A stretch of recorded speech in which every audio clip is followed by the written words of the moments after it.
Hi, Towson. This is your sports editor, Matt Hamilton, and I'm here on production day. And it's really tough for me because this weekend was an awesome weekend for Towson Sports. So I'm trying to figure out what to put in the paper, and it's killing me because I'm going to have to cut something out that should definitely be in the paper. So what I figured was to give credit to everyone, and to be fair, because that's what I try to do. I try to make everyone happy. I'm going to go through the weekend in sports for you guys, really the week in sports, because it was just awesome.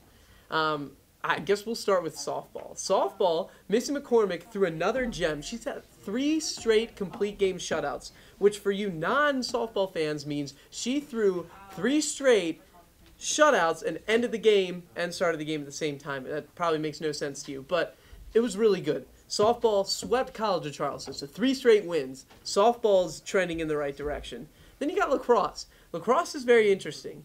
Conversely, you have the men's lax team. They're ranked number 12 in the nation now. They beat Fairfield at Fairfield.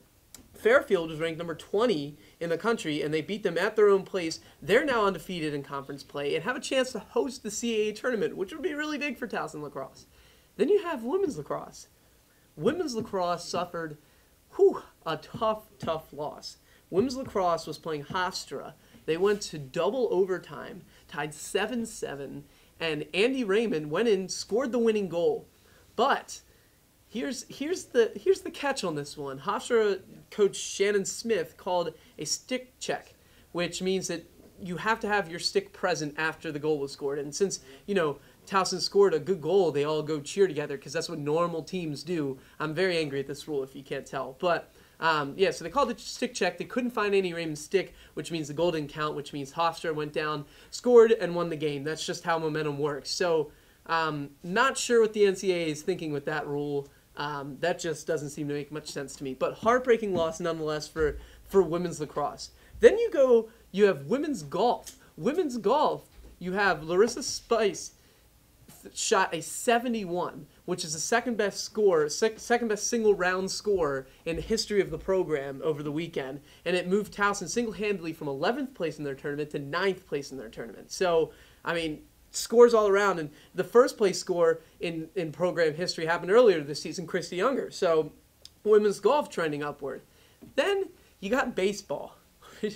Baseball is just, it's almost too crazy to describe.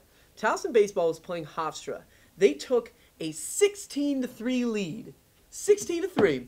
They took that lead into the 9th inning. They let 13 runs in the 9th inning, and they made it tied 16-16 going into the 10th. And then Towson dropped 4 on Hofstra, and Hofstra could only respond with 3, which means Towson won 20-19 in 10 innings.